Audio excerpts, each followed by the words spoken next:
Bom dia a todos e a todas. Nós estamos iniciando agora o segundo dia de programação do segundo simpósio IB no Campus, com a sessão temática 3, Radicalismo e Narrativas Conspiracionistas. Bom, é um dia cheio de atividades, com 4 sessões temáticas, então eu os convido a seguirem com a gente ao longo do dia de hoje. A gente vai até às 7 horas com a sessão temática 6. Bom, o segundo simpósio, o IB no Campus, busca congregar alunos, estudantes e jovens pesquisadores que participam dos laboratórios online oferecidos pelo IB, no projeto IB no Campus, e também alunos externos ao projeto, a se inscreverem para apresentar suas pesquisas concluídas ou em andamento. Eu sou a Carol, coordeno o núcleo acadêmico do Instituto Brasil-Israel e hoje vou auxiliar aqui na monitoria dessa sessão temática. Como debatedores, nós temos hoje a Beatriz Lemos, ela é doutoranda e mestra no programa de pós-graduação em História Social da UFRJ, ela é vinculada ao UniESG, o Núcleo de Estudos Judaicos, e é a coordenadora do Laboratório Gramáticas da Conspiração, o Antissemitismo e Anticomunismo como Organizadores de Mundo, do IB no Campus. Temos também como debatedor o Gabriel Mizrahi, ele é economista, mestre em História Social pela UFRJ, doutorando em Relações Internacionais pela PUC-Rio, colaborador do IB e também coordena o Laboratório Gramáticas da Conspiração, Antissemitismo e Anticomunismo como Organizadores do Mundo. Bom, obrigada, Bia e Gabriel, por aceitarem o convite de estarem aqui nessa sessão temática. Para explicar rapidinho o formato dessa sessão, cada um dos 4 participantes terão 15 minutos de apresentação, onde farão uma fala sobre suas pesquisas. Bia e Gabriel farão provocações, trarão questões sobre o trabalho, e os ouvintes, por favor, também sintam-se à vontade para fazer perguntas e comentários através do chat durante as apresentações, ou posteriormente vocês podem também levantar a mão ou ligar o áudio para fazer perguntas no momento que será indicado pelos mediadores. Eu vou mandar no chat o formulário de presença para aqueles que quiserem receber um certificado de participação ao final do evento. Novamente, obrigada aos comunicadores pela participação e aos ouvintes por estarem aqui prestigiando essa sessão temática. Bia e Gabriel, fiquem à vontade. Muito obrigada. Acho que a gente pode seguir a ordem da programação.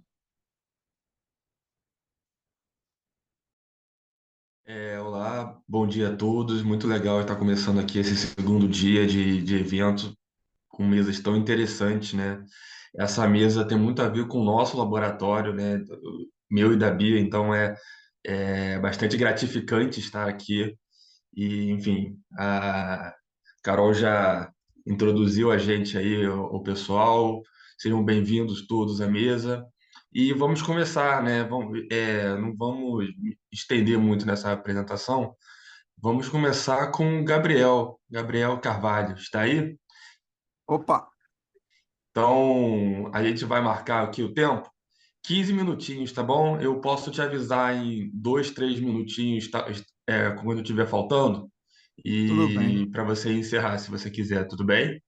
tudo certo, tudo certo. Então, gente, vamos lá. Eu escrevi aqui para fazer minha apresentação para facilitar aqui para vocês. Vou ser bem breve, porque eu fiz um resuminho aqui do meu trabalho. Então, para a gente começar, eu começo remetendo, né, ao Mois Postone, historiador Mois Postone, que vai apontar. Antes, para quem, enfim, né, possa não estar lembrado do título do meu trabalho, é a Contribuição para a Crítica da Interpretação Conspiracionista da Dominação Capitalista. Enfim, eu começo remetendo ao historiador Mois Postone, que vai apontar no seu clássico ensaio Antissemitismo e Nacionalsocialismo, que a modernidade ela padece de um antissemitismo estrutural, no qual um grupo social ao qual é imputado o papel de um bode expiatório nem sequer precisa ser judeu ou ter qualquer relação com os judeus. O antissemitismo estrutural é um sintoma da natureza conspiratória da sociabilidade capitalista, uma vez que esta produz um obscurecimento da realidade através do fetichismo da mercadoria, e uma vez que a mediação da forma mercadoria transpassa todas as relações sociais sob a sua égide, o antissemitismo moderno opera como uma forma de fetichismo social. Não é de hoje, nem sequer desde o tempo do nazifascismo, que os judeus são coisificados como um povo-classe na visão anticapitalista reacionária, ao qual é imputada as responsabilidades pela crise do capital. desde os socialistas utópicos, reciclando motivos do antissemitismo medieval, até a crítica romântica do capitalismo de autores defensores da aristocracia, observa-se uma ojeriza em particular pelos judeus, aos quais era imputada a culpa pelo surgimento do capitalismo, dado que ao judeu, como povo-classe, era atribuída a personificação do valor, através da visão do judeu como um povo mercantilista e usurário, que vem do período medieval. É claro que nem todo antissemita vai expressar abertamente essas culpabilizações. A derrota militar do nazismo fez com que o discurso antissemita desenvolvesse formas mais, entre aspas, elegantes de expressão do seu ideário conspiratório. Essas formas são tão sofisticadas que acabam sendo abraçadas até mesmo por pessoas autoproclamadas progressistas ou revolucionárias.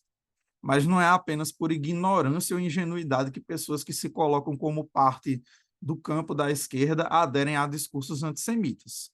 Tem algo mais complicado e insidioso em jogo, que provém de interpretações pouco suspeitas sobre a crise do capital. Por exemplo, podemos citar a teoria dos monopólios, que é advogada por uma série de autores que estão longe de serem baluartes do antissemitismo. Inaugurada pelo Rudolf Hilferding, um autor marxista e de origem judaica, vale dizer.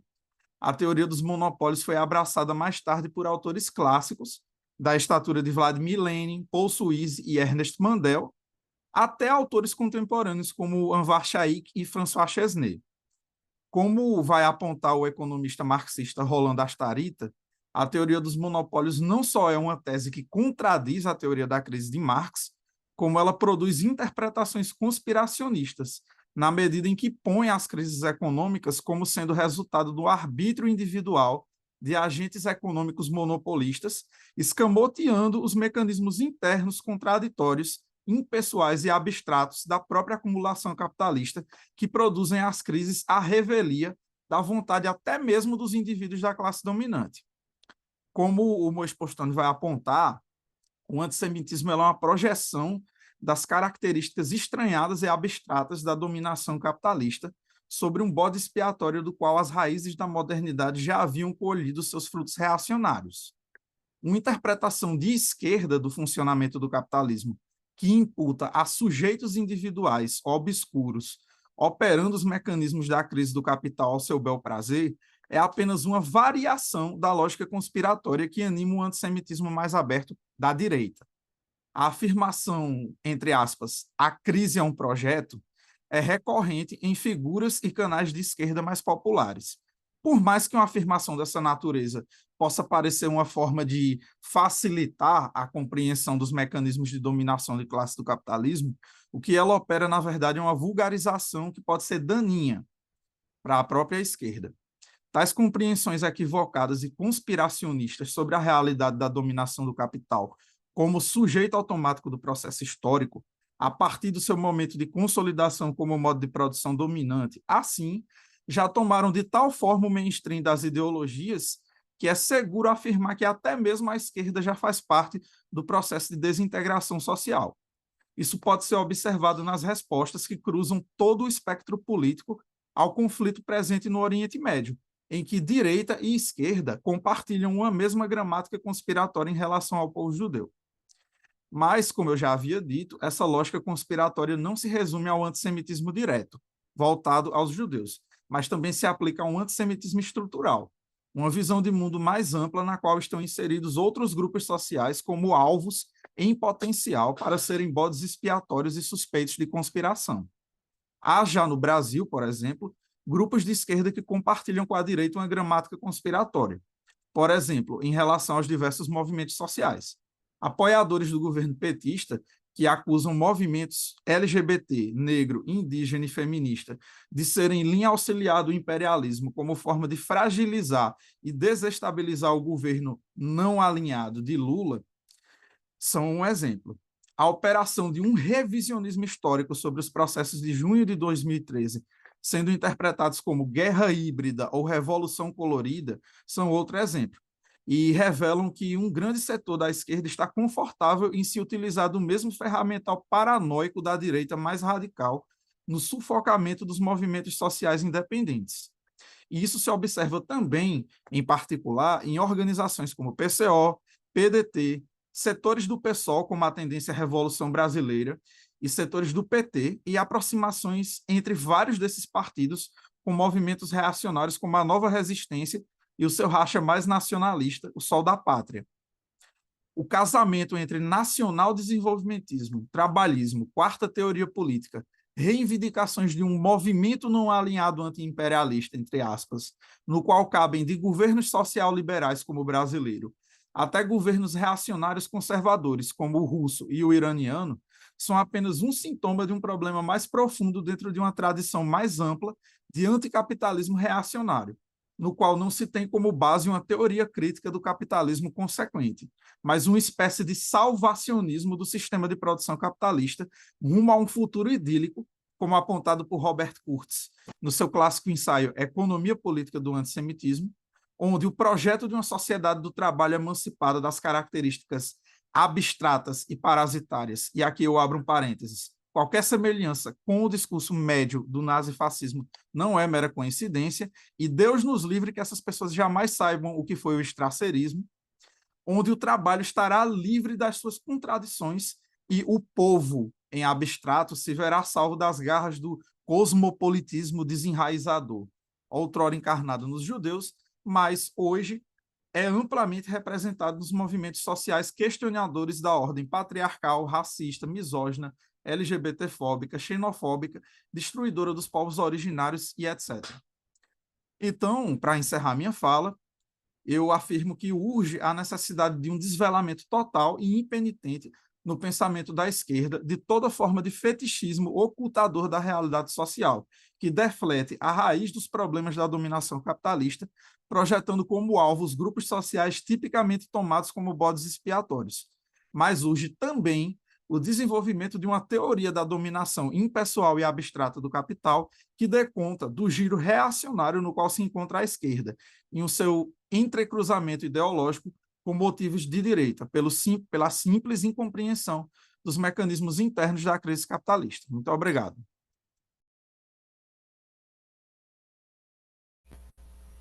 Obrigada, Gabriel, por começar essa apresentação já com várias reflexões importantíssimas para a gente pensar, né, também no conspiracionismo à esquerda. Daqui a pouco a gente conversa um pouco mais sobre isso. Eu gostaria de... Bom, primeiramente, bom dia, né, que eu ainda não dei bom dia para quem chegou um pouco mais tarde. Eu gostaria de introduzir a Andréia Mota, que vai fazer uma apresentação chamada A Construção Narrativa do Inimigo Público na Mídia Brasileira entre 2018 e 2020 e sua repercussão na agenda das relações internacionais da América do Sul. Andréia, a palavra é sua. Bom dia. Estão me ouvindo?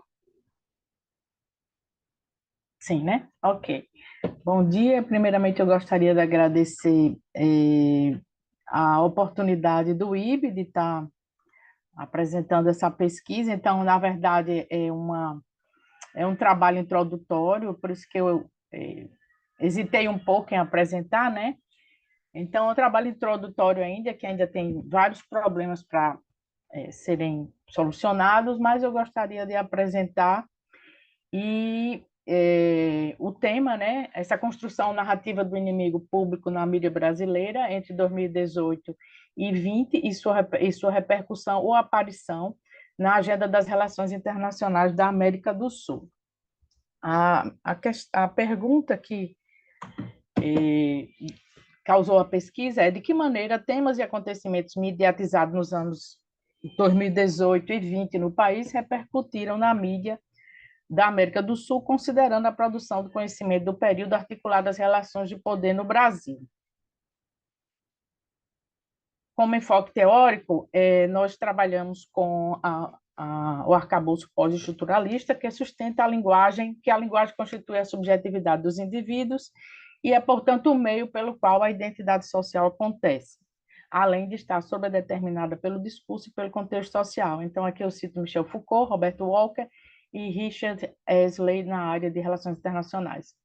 Essa tese ela é corroborada, então, quando se vincula aos estudos relacionados à área de segurança que privilegiam também a análise de identidades conflitantes e reciprocamente constituídas por meio do discurso, citando aqui autores como Barry Boulton, Lane Hansen e David Campbell. Nessa perspectiva, o discurso construído, então, ele vai atuar como um construtor de ideias e identidades dentro de uma estrutura fixa, né? A compreensão de como essas construções são feitas não ocorre fora da estrutura dos discursos aprendidos, mas da relação entre eles de autorreferenciação e construção, baseada no contexto, nos atores, nos objetivos e interesses. Em se tratando de atores distintos, é preciso entender como suas identidades se relacionam entre si e são construídas em contrapontos ou correlações. Os outros são, então, associados não apenas como diferença, mas também como desvio, ilegitimidade e ameaça, violência e ataques. Nos estudos de segurança, essa relação entre o eu e o outro, ela acontece no processo de alteridade ou complementaridade, que está expresso nessa construção de aliados ou inimigos. E a percepção da realidade é baseada no que um agente apreende dos discursos que eles são emitidos. Portanto, a própria construção da realidade, ela é um ato discursivo. Nos processos discursivos elaborados pelos atores transnacionais para o Brasil, eles promovem a ruptura social e cultural com elementos que se contrapõem ao outro, construído e que são manipulados com bem ou mal, civilizados e bárbaros. O inimigo público brasileiro, caracterizado, passa a ser vinculado à corrupção de todo o sistema político, seus partidos políticos e demais instituições, com efeitos de desordem e anarquia na política econômica e políticas públicas identitárias e de direitos humanos. A construção narrativa de um inimigo público para o Brasil dos anos 2018 a 2020 revela-se contestatória, punitivista e inicialmente corretiva. Esse construto anuncia uma guerra cultural, cuja dinâmica é naturalizada, estabilizada, unificada e reverberada por uma parcela da população e ampliada em plataformas de mensagem instantâneas, mídias digitais e redes sociais de maneira eloquente. Nesse processo narrativo, busca-se normalizar a dispersão social engendrada pela polarização, disciplinar a adaptação do contraditório ao discurso e invisibilizar os conflitos existentes da formação do Estado brasileiro. Como agentes transnacionais, nós indicamos, em sua performance repetida e continuada na mídia aberta, ou em canais próprios de interação virtual ou na atuação profissional presencial, a igreja, forças de segurança, empresariado, diplomacia digital, o Poder Judiciário, o Ministério Público e algumas organizações não governamentais. Citamos, por exemplo, a análise pós-estruturalista de Robert Walker, que vai buscar compreender a constituição de determinados discursos enquanto determinantes na formulação de identidades que se contrapõem entre o interno e o externo, representados de diversas formas, o eu, o outro, nós e ele, desenvolvido atrasado, civilização e barbárie.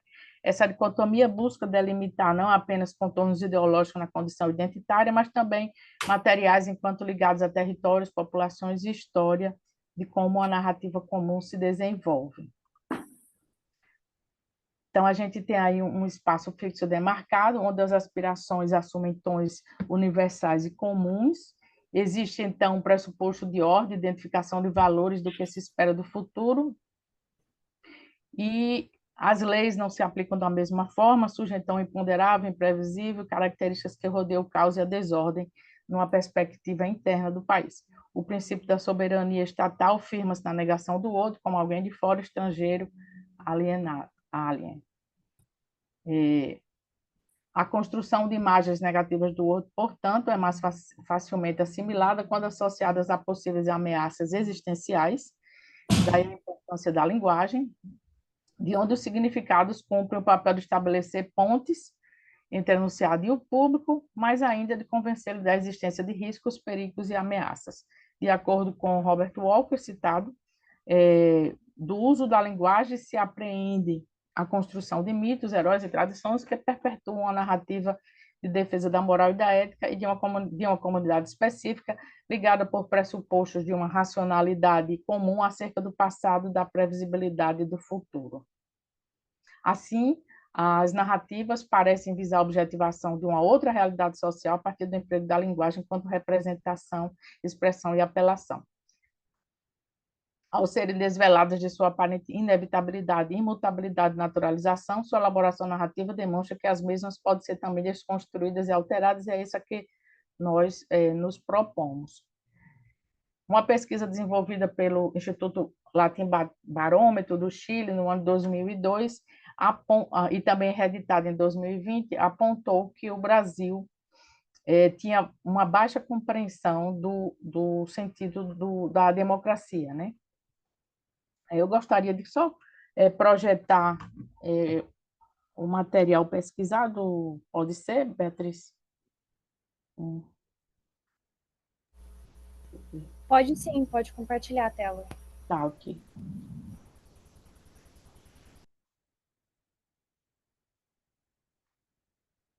Dá para ver? Sim. Pronto. Então, aqui é só o material pesquisado, né? Basicamente, eu trabalhei com 70 reportagens de 2 jornais, com postagens no Twitter, né? A Gazeta Zero Hora de Porto Alegre, a Gazeta do Povo de Curitiba e 3 jornais da Tríplice Fronteira, Nação, Última Hora e Diária, né? Aqui eu trabalhei com alguns eixos, né? A política social, a política econômica, a política externa, segurança, direitos humanos e Estado mínimo, e dentro da política externa do presidente da época, política externa para ele deveria estar a serviço de valores nacionais, né? E os temas, gênero, sexualidade, ideologia, sistema econômico e ideologia. Então, as expressões mais encontradas na pesquisa foram kit gay, pedofilia, mamadeira de piroca, comunismo, democracia e nazismo. Venezuela e Argentina não pesquisei, já é para um momento que eu estou trabalhando agora, tá? E a balbúrdia. Aqui alguns resultados, né? As matérias jornalísticas da Gaúcha, elas priorizam o embate entre os candidatos. Então, aqui vocês podem ver os números, 18, 19 e 20, né? E as expressões kit gay, pedofilia e mamadeira de piroca norteiam as postagens do ano de 2018, que é exatamente o ano da campanha, né? Então, ela tem o maior índice. Na Gazeta do Povo, a gente vai ter uma forte presença também da temática, e um destaque para as fontes que são utilizadas nessas matérias, né? Manifestantes de rua, ministros, deputados, presidente do PSL, Dias Toffoli, etc.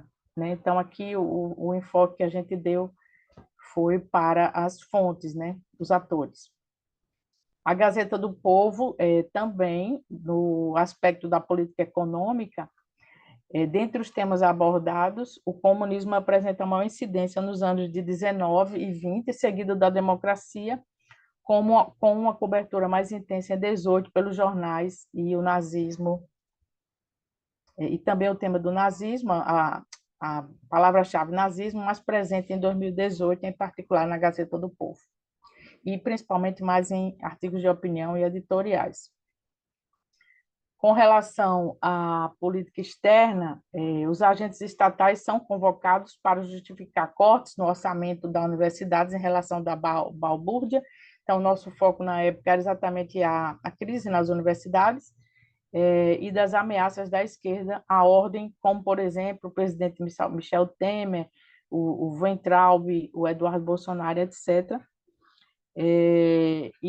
mas também os jornais abriram fala para especialistas e pessoas das universidades em defesa da autonomia universitária e da manutenção dos orçamentos.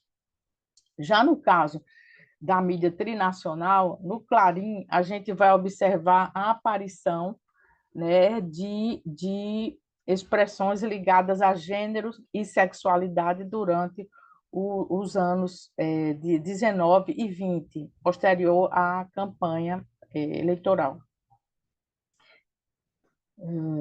No Paraguai, né, a gente vai observar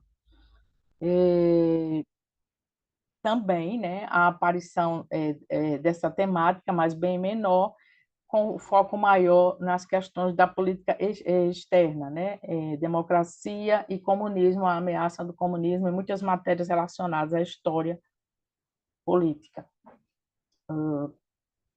De igual modo, também, a Diária do Uruguai, ela também vai trazer uma discussão sobre o Estado Democrático de Direito no ano de 19 e 20, né? E também uma discussão sobre o comunismo, o nazismo, todas essas questões da política. Algumas manchetes foram pensadas para espelhar, na nossa concepção, mais riscos do que ameaça, do ponto de vista dessa aparição da política externa brasileira. Aqui ainda estou trabalhando essa formação significante, nessa construção do Brasil por significantes formadores e significantes formadores da perspectiva do inimigo público. Então, gente, isso aqui ainda não está fechado, ainda estou estudando, tá? E os processos que vão ligar essa identidade e essa diferenciação nessa pesquisa. E, para encerrar, já está no tempo aqui que estou controlando, para encerrar, apenas um significante formador que apareceu agora justamente com a campanha do eleito da Argentina, que é o significante liberdade, que foi adicionado, né, aos demais significantes que participaram da campanha do presidente Jair Bolsonaro, ex-presidente Jair Bolsonaro, que, na nossa concepção, nunca deixou de fazer uma campanha, né? Então, na nossa concepção, a campanha política do Jair Messias Bolsonaro, ela é permanente e continua sendo adicionada agora com um novo significante formador, que a gente ainda vai observar com que outros significantes ele vai dialogar. Um minuto. É isso, agradeço a oportunidade, peço desculpas a pesquisa ainda está sendo encaminhada, né? Eu ainda estou, digamos, num momento bem inicial da pesquisa, ok? Obrigada. Muito tiro.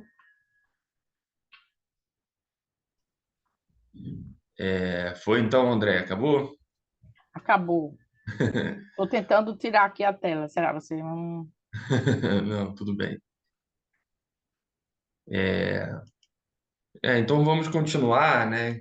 Enquanto o André não tira a tela aí. Gente, como é que tira? Espera aí. Tiro. Pronto. Tirei, Andréia. Obrigada. Nada. Então, agora vamos para o nosso próximo trabalho apresentado, né? Vai ser apresentado pelo Gregório Noia e pelo Antônio Henrique Silva. O trabalho se chama O Avanço do Ultranacionalismo, um sintoma da crise da democracia israelense. Vocês estão aí? Eu estou aqui, o Antônio não vai poder participar, mas eu vou apresentar em nome dos dois.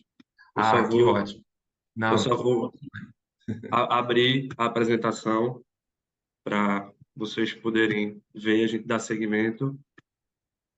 beleza. Então você tem 15 minutos, Gregório. Boa Certo. apresentação. Eu só vou me apresentar brevemente. Meu nome é Gregório Noia, eu sou concluinte do curso de Ciência Política da Unicap. Essa faz parte da minha monografia, que está em processo de conclusão nas últimas semanas de universidade. O meu trabalho ele envolve o avanço do ultranacionalismo, um sintoma da crise israelense. Uma justificativa que eu construí para fazer o trabalho é que existem muitos trabalhos sobre o conflito Israel-Palestina, mas poucos trabalhos, em português principalmente, sobre a política interna israelense, o que me motivou mais ainda a construir algo sobre a política interna israelense. Eu me baseei no trabalho, numa metodologia qualitativa, baseada no estudo de caso, focado no modelo baseado na obra de Landman, sobre o Single Country Study as a Comparative Study, que é eu pegar um caso de um país único e voltá-lo para um caso e comparar com alguns casos que existem fora. E dentro desse mesmo autor eu segui o Path Dependent, que é analisar esses fenômenos e, quando necessário, compará-los com o que acontece em outros países, porque se entende que Israel é um caso mais singular nessa situação de estudo.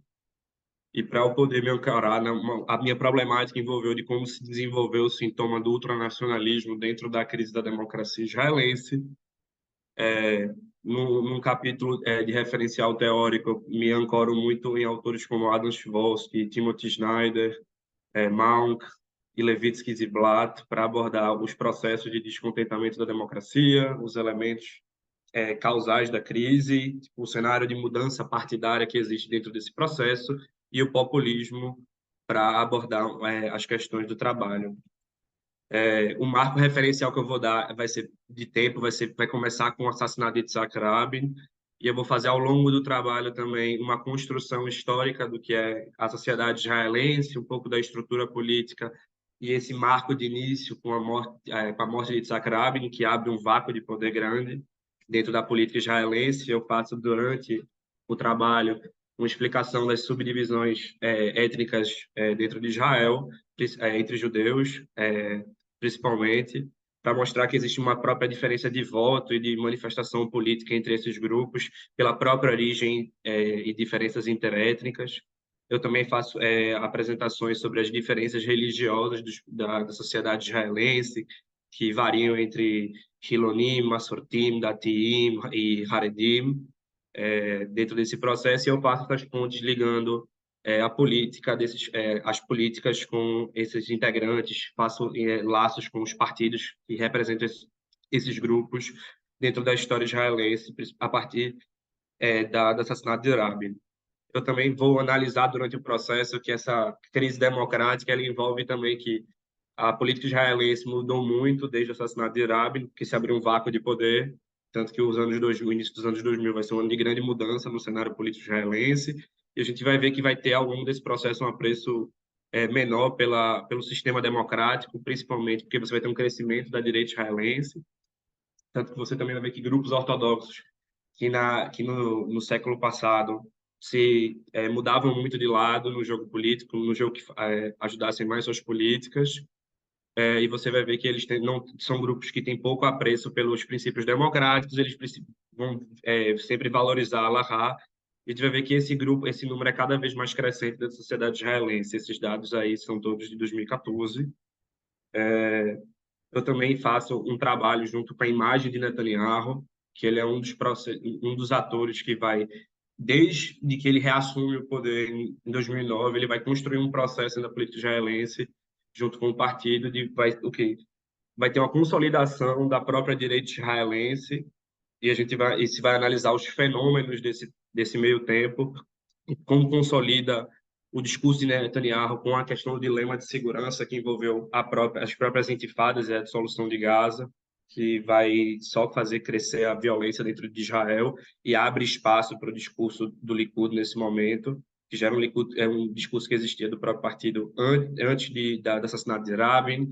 Eu me ancorei nesse momento também no trabalho na biografia feita por Itamar Rabinovich de Yitzhak Rabin, baseei em Angel Pfeffer, que fala sobre a história política, uma parte da história política de Netanyahu. Eu faço também essa busca pela como essa relação da ultra-ortodoxia ela se fixa dentro dos partidos da direita israelense no cenário atual, mostrar e como teve essa guinada ao longo do processo, vai se perceber que o próprio Netanyahu em algum momento ele vai atingir a fadiga política dele, ele não vai ter mais o jogo de cintura, tanto que a gente vai ver que teve 5 eleições em Israel num período de 4 anos, é um período muito curto pré-eleitoral, o país, e tanto que esse meio processo foi até durante a própria pandemia. A gente viu Israel num caos muito mais profundo, e a gente está vendo que esse processo teve um breve briefing na história israelense com a situação de que a política do país, você teve um breve momento em que você teve a coalizão Yair Lapid e Naftali Bennett, só que ela mesma, por ser tão heterogênea, ela não conseguiu produzir um governo longevo, porque eram muitos partidos, alguns partidos até que já foram pareia de Netanyahu, do partido Netanyahu e do Likud. E todo esse processo a gente vai ver que a própria qualidade da democracia israelense ela vai ruindo. E a gente vai ver que isso desencadeia principalmente nesse ano, que você vai ter um governo de extrema direita em Israel, porque o próprio Netanyahu não consegue mais fomentar políticas com as suas políticas e coalizões com grupos mais moderados da política israelense, como ele fez entre 2009 e 2018. E você vê que a reforma do judiciário é um dos ápices disso, porque um dos momentos que os próprios autores iniciais, que eu falei, Chivosky, Snyder, comentam, no momento, os próprios Ziblatt também, e o Levitsky, eles abordam que quando a gente vai ter um processo de mudança constitucional ou mudança legal, a gente está analisando o quê? Que a própria democracia está ruindo. A gente pode ver os casos da Polônia, da Hungria, esses processos de mudança, até da própria, buscar mudanças da própria estrutura política. A Turquia também passou por isso, mesmo não sendo uma democracia plena, feita a gente aborda, no caso. E a reforma do judiciário eu me ancorei muito no trabalho de Rosnai, que ele é um jurista israelense que faz muito trabalho, tem feito um trabalho muito bom sobre a crise da democracia israelense. Ele fala muito sobre a questão constitucional, se faz um resgate sobre as leis básicas de Israel, como teve os conflitos entre os árabes e judeus e como isso fomentou mais ainda um processo de violência na sociedade israelense, que foi crescente também por causa das políticas que os próprios partidos de direita têm em Israel com a população árabe. Isso também se dá por um processo de falha também com a esquerda no momento em que abriu espaço para a própria direita assumir, que ela mesmo teve suas dissidências durante esses períodos eleitorais de 2009 a 2018. E a gente vai perceber também ao longo do ano, esses são dados de 2022 do Israel Democracy Index, que a gente vai perceber que a Suprema Corte, entre a própria população árabe e a população judaica, ela é uma população de extrema confiança. Ambas populações têm um nível de confiabilidade grande na instituição, que mostra que ela é muito solidificada e que corrobora com os próprios protestos que existem hoje em Israel. Então, não é uma instituição que gera desconfiança, mas a gente percebe que são índices muito baixos para você ver a confiança que você tem no governo, na mídia, na própria Knesset. E você vai ver que, tipo, no cenário israelense, você vai propor muito um cenário de que as instituições estão ruindo e que elas estão perdendo o valor dentro da política nacional. E para a democracia, as instituições, a funcionalidade das democracias é muito relevante para que elas possam representar os desejos e as emanações do povo. E como as considerações que eu consegui tirar desse trabalho, eu pude constatar que houve uma corrosão dos partidos tradicionais israelenses, tais quais o Avodah e o Meretz. Nesse processo a gente está vendo talvez um resgate agora, mas eu não podia abordar esse trabalho, que a gente não tinha dados tão precisos. A gente vai ver que torna-se consolidada realmente no cenário político israelense nesse período, e do próprios partidos ortodoxos, como dos sionistas religiosos, dentro dessas coalizões de direita. Um marco relevante é o assassinato de Yitzhak Rabin, porque ele vai abrir o vácuo de poder para que partidos sionistas religiosos ortodoxos eles pudessem crescer também dentro desse processo, porque se esses partidos tradicionais perdem espaço, eles estão abrindo espaços para outros, não existe vácuo de poder na política.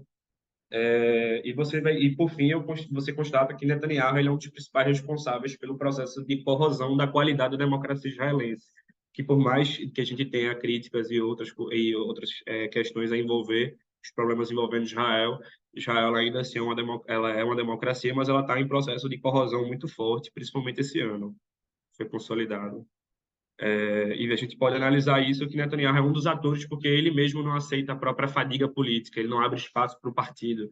Ele talvez tenha matado o próprio partido dentro desse processo, porque depois que ele sai, ele não tem nem poder, não tem nem alguém que assuma o partido para ele. Tem pessoas, mas será que elas têm o poder de negociação que o próprio Netanyahu tem? Que isso é uma coisa que ele é muito profissional, que ele é um excelente negociador político. Bem, esse foi o meu trabalho, eu acho que não ultrapassei o tempo. Agradecer a oportunidade de estar aqui.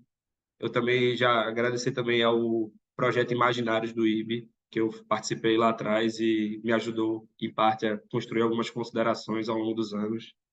E obrigado pelo espaço. Obrigada, Gregório, pela apresentação. A gente vai agora para a apresentação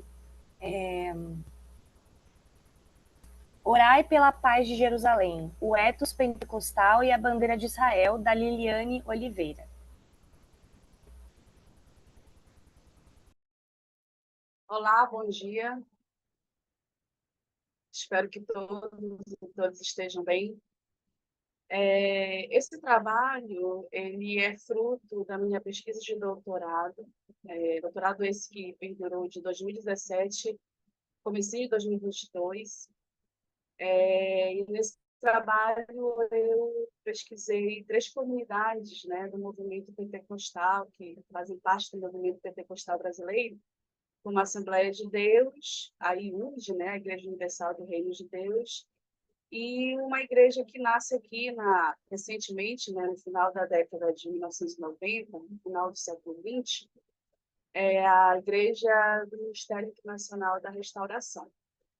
E durante a pesquisa nessas igrejas, aqui na minha cidade, em Manaus, né, no Amazonas, eu percebi que esse texto de Salmos, né, 122, versículo 6, era bastante usual, né, nas mensagens, sermões, nos eventos, né, dessas comunidades pentecostais que eu analisei. E agora, né, com essa crise que nós estamos vivenciando, né, nos jornais, nas mídias, e acompanhando também, né, que essa guerra do Hamas, né, essa questão do terrorismo, enfim, né, todas essas questões aí, esse versículo ele fica bem mais presente, né, nessas comunidades. Tenho acompanhado pelo Instagram, enfim, né, como que esse versículo ele torna-se mais vivo, né, nessas comunidades de fé, justamente por conta desse conflito. E aí, por conta desse contexto, já que eu havia também feito uma certa análise desse texto, uma interpretação teológica desse texto durante a pesquisa de doutorado, eu resolvi, então, trazê-lo, né, para, né, esse simpósio, já fazendo essa conexão também com esse contexto que nós estamos vivenciando agora, nesse momento. Então, por isso que o artigo, né, o texto, ele se chama Orai pela Paz de Jerusalém, o Ethos Pentecostal e a Bandeira de Israel. Bem, durante essa pesquisa, surgiu uma categoria de análises, que acho que é importante sinalizar, que é uma categoria analítica para pensar justamente, né, esses discursos, os símbolos, né, alguns ritos que se tornaram presentes nessas 3 comunidades de fé, nessas 3 comunidades pentecostais que eu estudei. E essa categoria cunhada, ela foi chamada de pentecostalismo judaizado. Ela não é um movimento em si, né? Mas é uma categoria para pensar justamente essas comunidades, já que elas são diferentes, né? E a forma também como os ritos, né, os símbolos da tradição judaica são usados, se dão de forma bem diferente, né, em cada comunidade. Então, a análise ela parte, né, dessa categoria pentecostalismo judaizado, que eu vou apresentar no artigo, né, que é o encaminhar, justamente para fundamentar no âmbito teórico e metodológico, né, essa pesquisa, né, essa análise. Bem, então vamos lá. Em Salmos 122, 6, orai pela paz de Jerusalém, prosperarão aqueles que te amam, temos a chave hermenêutica do discurso teológico atualmente usado pelos líderes pentecostais e suas comunidades religiosas. Esse texto bíblico foi citado pelos interlocutores e pelas interlocutoras da pesquisa de doutorado. Por esse motivo, coloco como a lente de interpretação teológica dos comportamentos aqui analisados, por exemplo, o uso da bandeira do Estado de Israel nessas comunidades. Na abordagem desse trecho, Israel é tomado como referência de nação para o Brasil. Afinal, a imaginação em torno de um povo próspero ocupa posição de destaque, né, nessas comunidades, nos discursos, enfim.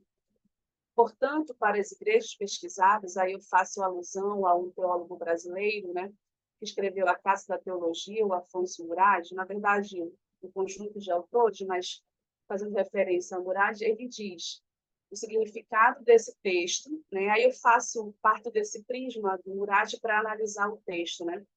O significado desse texto é resultado de um olhar para o passado, o que o texto queria dizer, e um olhar para o presente, o que ele está dizendo hoje.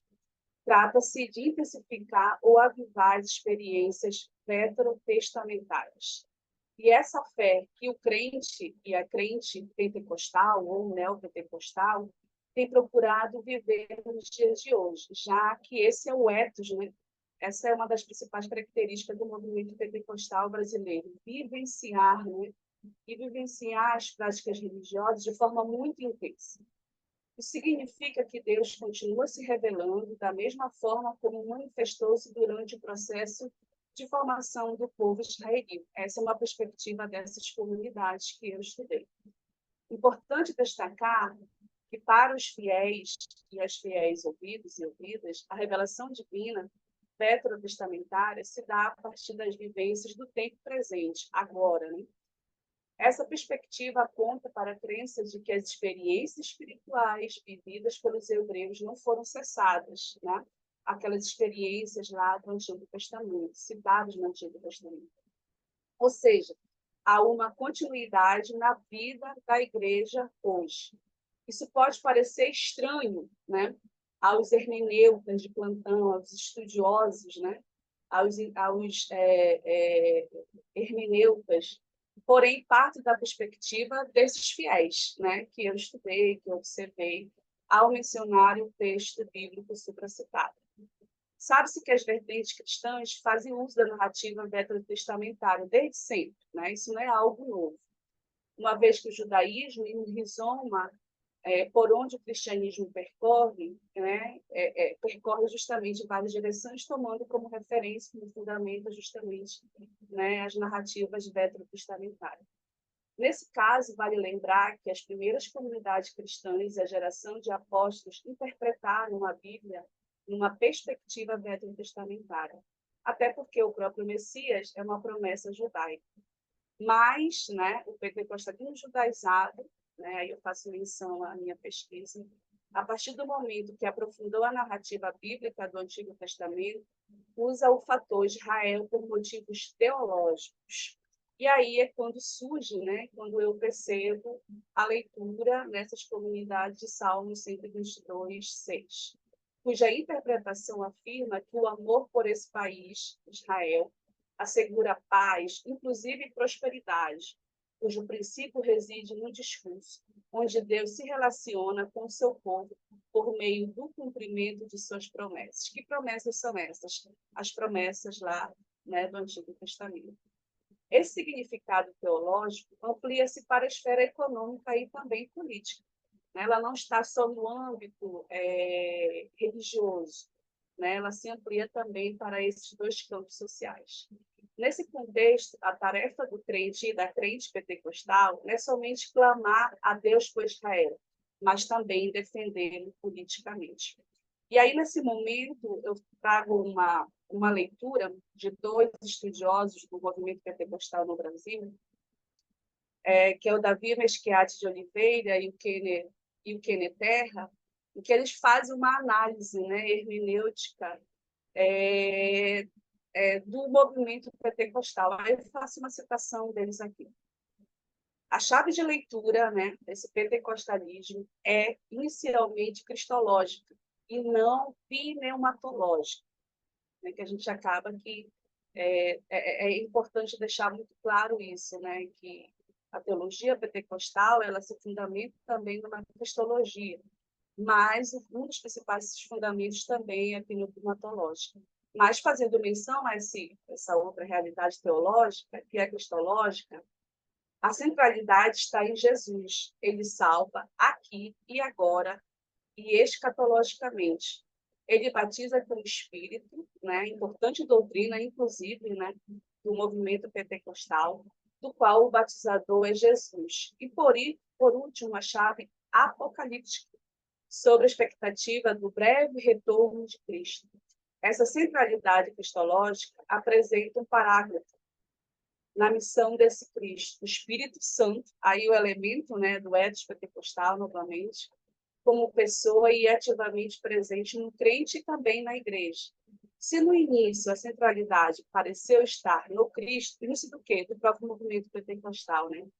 Ao final, o Espírito assume o protagonismo, pois seria ele o agente principal e ativador de todo o projeto divino para a igreja, né, contemporânea. Tomando como base essa inflexão, né, tomando como base esses autores, as chaves hermenêuticas do movimento pentecostal, principalmente o movimento norte-americano e brasileiro, inicialmente é sim cristológica e também apocalíptica, mas ela evolui. E ela evoluiu para uma chave pneumatológica, segundo esses autores. Em sintonia com essas chaves de interpretação hermenêutica, né, bíblica, que caracteriza as tipologias do próprio movimento pentecostal no Brasil, e aí, nesse caso, né, eu trago um movimento que eu cunhei, né, como eu falei no início, o pentecostalismo judaizado. Israel, então, ele é redescoberto por essas comunidades pentecostais, tá? A partir, então, já dessa chave pneumatológica. Nesse processo interpretativo estão unidos tanto o texto quanto o sujeito. Esse é um elemento muito presente, né, nessas leituras desses autores, quanto, né, a interpretação, né, a hermenêutica usada, né, por essas comunidades de fé em relação aos textos bíblicos. Ambos são inseparáveis, não há como separar texto e sujeito. Desse modo, é necessário compreender a situação hermenêutica que as igrejas neopentecostais e pentecostais estudam e se encontram, diria Gadamer. Para esse filósofo, toda tradução já é interpretação, ou seja, o ato de interpretar é inerente a qualquer ato de compreensão. Tal noção indica que, segundo Gadamer, todo tradutor é intérprete. Se para Gadamer compreender é interpretar, a lente hermenêutica teológica, à luz das ideias sionistas, coloca esses fiéis como tradutores do significado que está por detrás de Salmo 122, 6. Logo, a interpretação não é neutra. A inter-relação de circunstâncias sociais e históricas faz parte, então, dessa experiência. Né? E aí eu trouxe aqui para o texto uma entrevista que eu fiz com um pastor assembleiano, e eu, né, perguntei, né, questionei, enfim, argumentei acerca da leitura desse salmo, né, nessas comunidades. Olha o que ele me disse. O Salmo 122 diz assim: orai por Jerusalém, prospera quem ora por Israel.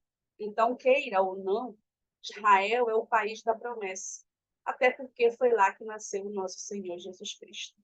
É a terra do nascimento do Messias, é a terra dos apóstolos, é a terra que Deus escolheu para estabelecer uma nação sacerdotal, é onde Cristo vai se manifestar quando vier buscar a igreja. Então, queira ou não, né, ele frisa muito bem isso na sua fala, Israel é referência para todas as nações. Para esse fiel, o Salmo 122, 6, lhe fala diretamente, está lhe falando diretamente. A sua leitura vai além do que está escrito. Em outras palavras, o texto é aprofundado por esse fiel, reconhecendo que Israel é modelo para todas as nações, porque representa o retorno messiânico de Jesus. Né? Aí nós temos aquela chave hermenêutica que os autores apresentam, né? O Terra Nova e o Mesquiade, né? Que é a apocalíptica. Então, nesta interpretação, a esperança escatológica é reforçada na medida que o intérprete do texto assinala que Jerusalém é um sinal visível quando se depara com uma realidade invisível, a promessa da segunda vinda de Jesus. Essa perspectiva bíblica é feita através do óculos hermenêutico das comunidades pentecostais, né? Da qual esse interlocutor, esse pastor entrevistado, faz parte. Então, partindo desse princípio, ele não lê sozinho o texto bíblico, ele lê em comunidade, ele lê de forma coletiva, né, esse texto. Bem, e aí também eu trouxe aqui para o texto, né, vocês vão poder ter acesso a esse texto, quando eu encaminhar o texto final para, né, a publicação. Eu também trouxe aqui uma pesquisa de campo que eu fiz em 2021, lá no finalzinho quase do fechamento da pesquisa. Eu acompanhei uma campanha de oração em jejum que aconteceu aqui em Manaus no mês de março de 2021, que foi realizada pelas principais comunidades evangélicas aqui, né, de Manaus. E nesse evento estava o presidente, né, da Assembleia de Deus do Amazonas, e ele então ora por Israel, né? Então, junto às câmaras, segurava a bandeira de Israel, né? Aí eu faço essa descrição, e com a bandeira do Brasil sobre os seus ombros, pediu ao público presente, aos fiéis presentes nesse evento, para levantarem as mãos em direção a Israel, e orou no toque do shofar. Aí, nesse momento, ele pega a bandeira de Israel e a bandeira do Brasil, né? Ele pede para o público levantar as mãos, o shofar é tocado. E aí ele começa a oração. Olha aí a oração dele. Pai, eu levanto as minhas mãos. Eu quero te pedir que abençoe Jerusalém, abençoe Israel, a nação santa, em nome de Jesus. Tua palavra nos diz que tu amas quem ama Israel. Aí o mesmo discurso, né? O mesmo elemento presente na fala do entrevistado anterior, também presente na oração desse pastor. Que tu abençoas quem ora, quem abençoa Israel e quem ora por Israel. E nós oramos por Israel agora. Toma, meu Deus, Israel. Eu levanto a bandeira de Israel agora e o teu povo levanta as mãos em direção aos céus. Tu sabes onde está Israel, a nação de Israel e a cidade de Jerusalém. Espírito Santo. Aí ele chama o Espírito Santo, né? Aí o elemento pneumatológico presente. Entra naquela cidade, salva aquele povo, protege aquele povo. Abençoe Jerusalém. Nós oramos por Israel e abraçamos a bandeira de Israel, junto com a do Brasil, em nome do Senhor Jesus. A hermenêutica empregada pelos fiéis assembleianos, né, interpreta o Salmo 122:6 como um mandamento ordenado por Deus. Então, essa vai ser a minha análise, né? E esse salmo acaba se tornando um mandamento, né? É um código dessas comunidades, como um princípio praticado por eles desde então, que se deve orar por Jerusalém, que se deve orar por Israel. E conversando com outros interlocutores da pesquisa, isso acontecia nas células, né? Isso acontecia em encontros, ou seja, né, isso se tornou uma prática, né? Ou seja, agora orar por Israel é parte da comunidade, né? É um dos princípios, é um dos valores que são praticados, então, por essas comunidades. Aí, ó. Nessa leitura, não se perde de vista o que caracteriza a identidade pentecostal, que é o elemento, né, que eu trago aí, que é a questão do ethos, o Espírito Santo. Com este princípio fundamental, se ama Israel. Portanto, é o poder do Espírito que conduz a história do povo de Deus. Que povo é esse? O povo brasileiro e o povo israelense.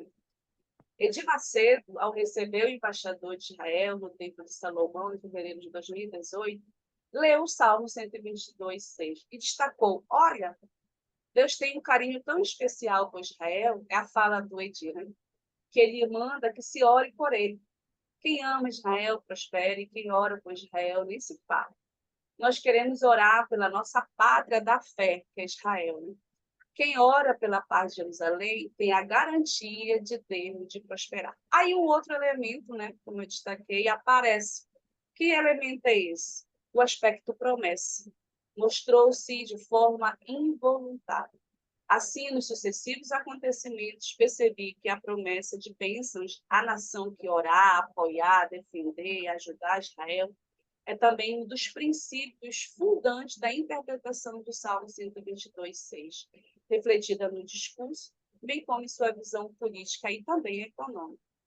Numa leitura literal, a partir da ótica, né, a partir do olhar pentecostal, o esforço de orar por Jerusalém cumpre-se essas promessas: prosperidade, bênçãos, milagres e abundância. Essa hermenêutica se alinha ao ethos pentecostal brasileiro, que corresponde ao sujeito que vive subjetivamente a experiência, né? Na perspectiva pentecostal, o indivíduo ele precisa viver, né, individualmente a experiência do Espírito Santo, viver o Espírito Santo. Então, aí nós temos um alinhamento desse ethos pentecostal, né, com a experiência subjetiva a partir, então, né, dessa leitura do texto do Salmo 122, orar por Jerusalém. Isto quer dizer que são os próprios fiéis que estão buscando interpretar o texto bíblico em destaque, O resultado final desta aproximação é o seu efeito prático na vida cotidiana. Por isso, não podemos considerar uma mera interpretação. Por quê? Esses grupos, né, leem o texto veterotestamentário a partir de suas pressuposições e experiências. Tais experiências são de caráter cristológico, escatológico e pneumatológico. Indubitavelmente, é por meio do Espírito que o crente, né, é a sua perspectiva, vivencia o cumprimento das promessas de Deus, que são essas que eu acabei de destacar. A leitura pentecostal será tratada como uma intuição hermenêutica que dá centralidade ao lugar do leitor, o qual tem o êxtase, né, segundo o Davi Mesquiati, esse é o seu óculos interpretativo, é o êxtase, né? Ele lê o texto a partir desse óculos hermenêutico, o êxtase, ou seja, é a experiência de ver o texto, né? Experimentar o texto aqui e agora. A hermenêutica pentecostal compreende que, da mesma forma que o autor do texto bíblico foi divinamente inspirado pelo Espírito Santo, o leitor ou a leitora também pode ser. Além disso, é esse mesmo Espírito que faz com que vivencie as experiências neotestamentárias, batismo com o Espírito Santo, palavra de sabedoria, né, operação de maravilhas, e assim, uma infinidade de outros elementos que, né, são praticados. Nota-se que existe um aspecto que precisa ser levado em consideração, né, a chave de interpretação pentecostal do texto veterotestamentário. Então, por que se lê o 122 com tanta, né, eficácia, né? Porque que essa prática tem se tornado algo da vida cotidiana dessas comunidades. Orar por Jerusalém, como eu falei ainda há pouco, acaba se tornando um mandamento. Aí, eu coloquei aqui, né? A promessa é a chave hermenêutica dessa interpretação, né? De acordo com Liliane, rapidinho, é que já passou 6 minutos do seu tempo. Você pode ir já encerrando. estava terminando. Ah, tá, tudo bem. Já estava terminando. Aí, era só isso que eu ia falar, né? Finalizando a minha fala. Interceder por Israel, orar por Israel, querer o bem de Israel, também resulta em uma bênção para a vida, segundo, né, esse interlocutor. Nesse caso, percebo que a judaização, dentro desse espólio da igreja, né, pentecostal brasileira, dos aspectos, desfrutar da vida terrena, as promessas veterotestamentárias aqui. Mas isso não significa abrir mão da segunda vinda de Cristo, né? Mas sim vivenciar, né, com mais intensidade, né, esse mover, que na perspectiva deles é o mover do Espírito. Obrigada. Obrigado, Liliane. Foi muito interessante sua apresentação. Eu peço desculpa pelo interrupção, é que, enfim, nós temos muita coisa para falar, né? Então, inclusive para a gente poder abrir para o público, né? Então, e todo mundo ter um tempo parecido. Mas, enfim, eu gostei muito das apresentações, né? Eu acho que essa mesa, ela casou um pouco com o nosso laboratório. Existe um diálogo também entre os trabalhos, apesar de parecerem bem diferentes a princípio, né?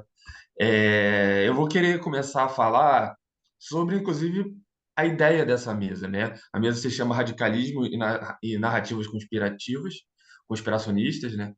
E o que a gente quer com essa mesa é, na verdade, pensar como as narrativas conspiracionismo organizam não só o discurso, mas a própria identidade das pessoas, né? E o projeto político passa a ser baseado, muitas vezes, não numa ideologia ou num projeto socioeconômico, né? Ou ideológico, nesse sentido mais estrito moderno de ideologia, mas nesse enfrentamento aos inimigos e, enfim. Mas aí a questão, quais inimigos, né? E qual tipo de enfrentamento? E aí cada um de vocês vai trazer questões muito diferentes, né? Com objetos muito diferentes, inclusive com é, teorias muito diferentes, né? E eu quero contribuir um pouquinho, falar, e vou dar é, uma pequena fala, assim, e uma pequena provocação para cada um de vocês, né? O Gabriel né? Carvalho já faz parte do nosso laboratório, né? A gente já discutiu muito sobre o trabalho dele, sobre esse tema, eu acho interessantíssimo. Inclusive, parabéns pela sua apresentação mais uma vez, né? Vai trazer. E o que eu fiquei pensando nessa sua apresentação especificamente foi que você quase não usa, você falou uma vez só sobre o fascismo, né?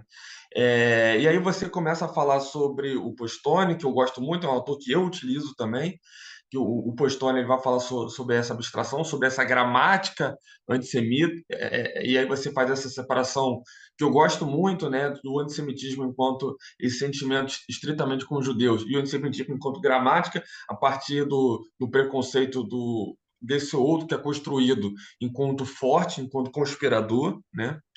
E você vai falar sobre isso em relação também à esquerda, né? A esquerda com essa gramática antissemita. Mas se a gente pensar no conceito de fascismo, como a gente fala sobre a esquerda, né? Porque a gente já falado muito que o fascismo, se a gente não tiver aquela noção do fascismo enquanto movimento datado, mas enquanto uma percepção de mundo, a gramática antissemita entra nessa percepção de mundo. E aí, se você está dizendo que a esquerda também, principalmente nessa narrativa hoje sobre o Oriente Médio, se a esquerda também tem essa gramática antissemita, você pode falar que existe um fascismo de esquerda? Essa é uma provocação que eu acho interessante para você, inclusive para mim também. São coisas que a gente tem que alinhar certos conceitos. Eu gostaria de ouvir isso de você. Cara, E vai ser todo mundo respondendo depois no final ou é individualmente? eu acho que Não, eu acho que eu falo, depois a Bia fala, e aí cada um Beleza, beleza. responde os dois, assim. Eu acho que fica mais organizado. É, é isso. Eu vou continuar. Eu vou falar de todo mundo ao mesmo tempo. E aí a Bia fala, e aí, aí cada um responde com 10 minutos, talvez. Pode ser? É, Tranquilo. e aí você vai anotando aí as questões. Andréia, né? Andréia, enfim, de Relações Internacionais, né? O meu doutorado em Relações Internacionais, eu falo sobre extrema-direita brasileira também, então é um tema que me interessa bastante, né?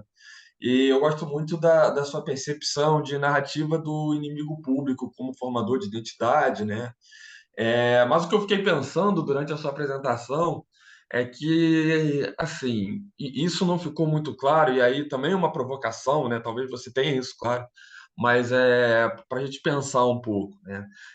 Se a formação do Estado-nação, que é muito cara, principalmente essas narrativas de relações internacionais, né? Se o Estado-nação é excludente a priori, e se a gente for pegar, por exemplo, o conceito de necropolítica do Mbembe, que vai falar que alguns corpos são matáveis e outros não a priori, ou então do Mandani, que vai falar que o Estado-nação é, ele começa a ser criado a partir da expulsão de outro, dessa criação de outro, enquanto alguém que não deveria estar ali, que deveria ser. A nação é criada enquanto você, ao mesmo tempo que você cria o outro que precisa ser exterminado, o outro que precisa ser tirado, né, de circulação, tirado desse território, o que muda, qual é a diferença? Você para essa construção de Estado-nação e da extrema-direita atual. Né? Que eu acho que a gente esbarra um pouco isso em relações internacionais. É um desafio, inclusive, que muitos autores de relações internacionais muitas vezes não conseguem lidar. Né? Você fala muito, eu gosto muito da expressão alien que você usou. Né? Ok, você produz esse alien e que você precisa ser contra ele. Mas quando o Estado-nação não produz o alien, né? Nessa percepção, na sua pesquisa, qual é a diferença dessa formação nacional, que é excludente a priori, e a extrema-direita? Essa minha questão para você, especificamente. Para o Gregório, pro Gregório Noia, eu acho bem interessante essa questão da ultradireita israelense. Infelizmente, é um assunto muito mais atual, mais pop do que eu gostaria que fosse, né? E aí você faz um trabalho sobre a qualidade da democracia israelense, uma análise institucional, né? Você fala dos partidos, você fala do Netanyahu, né? Como a figura do Netanyahu é ruim para a democracia, porque ele pessoalmente vai minando as instituições democráticas e tal. Eu acho isso, enfim, uma pesquisa bastante interessante também, né? Mas eu gostaria que você comentasse um pouco sobre, dentro, né, inclusive do contexto dessa mesa, um pouco sobre essa israelidade, né, essa construção do ethos nacional judaico, porque se a gente tem um sionismo hegemônico, que a gente vai construindo esse ethos nacional judaico lá no início, através dos pioneiros do sionismo, com o, um sionismo que é mais trabalhista, né, menos religioso, e a partir dos anos 60 você vai ter entrada cada vez mais no sionismo mais religioso e cada vez mais religioso, e portanto também cada vez mais excludente e menos nacional, digamos assim, e mais uma questão do povo judeu, né, com referências cada vez mais bíblicas, né? E a minha pergunta é isso, né? Na sua pesquisa, você fala sobre a criação dessa nova narrativa nacional, que é muito menos nacional no sentido de falar sobre o Estado moderno de Israel e mais sobre a terra bíblica de Israel, né? A questão do Israel imaginário que a Liliane vai trazer depois desses evangélicos que veem Israel como essa terra bíblica do Velho Testamento. Será que Israel também está acreditando que não é um Estado, sim a terra bíblica de Israel, e por isso vai criar uma outra percepção de nação e uma outra percepção de povo muito diferente do que a gente tinha. E isso, no fundo, é o que vai minar a democracia israelense, né, a partir de discursos que são feitos a partir disso. Né? Isso é uma provocação para você, para o Gregório. E para a Liliane, que vai falar sobre um tema também, infelizmente, né, pop hoje, que é a questão dos evangélicos e do Salmo, do Orai por Jerusalém, e Israel, como todas essas referências de nação bíblica, tal, como essa chave de entendimento e de caminho para todas as nações, uma esperança escatológica, Jerusalém como uma visível, sinal visível da segunda vinda de Jesus, tal. Eu acho que a sua pesquisa está muito bem amarrada nesse sentido, Liliane. Mas a minha pergunta é assim: a partir do momento em que a Bíblia, como você mesmo falou, não existe interpretação neutra, né? Opa, tem alguém falando aí? Não. Não existe interpretação neutra, né? Toda interpretação ela tem um contextualizado e cada um vai fazer a sua interpretação como bem entender. Na questão como bem entender, não, a partir das referências de sociedade que a gente tem hoje.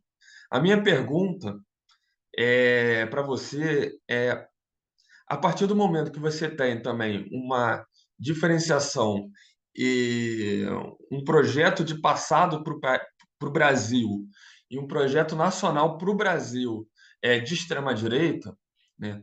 Como isso organiza esses grupos neopentecostais para colocar Israel nesse lugar, né? Que a gente tem, por exemplo, Michel Guerra vai utilizar Israel imaginário como uma referência da extrema-direita, não só, né, a pentecostal, mas aquela não religiosa, de Israel ser um caminho, por ser imaginado como branco, ultraconservador, superarmado, economicamente hiperliberal, né?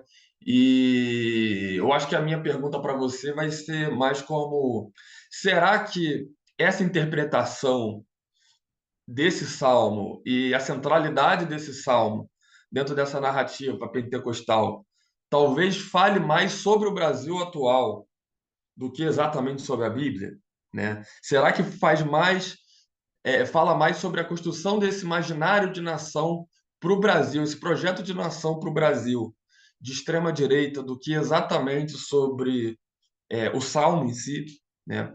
Isso é uma pergunta que, inclusive, pode parecer retórica, né? Mas eu queria ouvir de você, talvez não seja, né? Porque, enfim, eu não tenho essa pesquisa em si.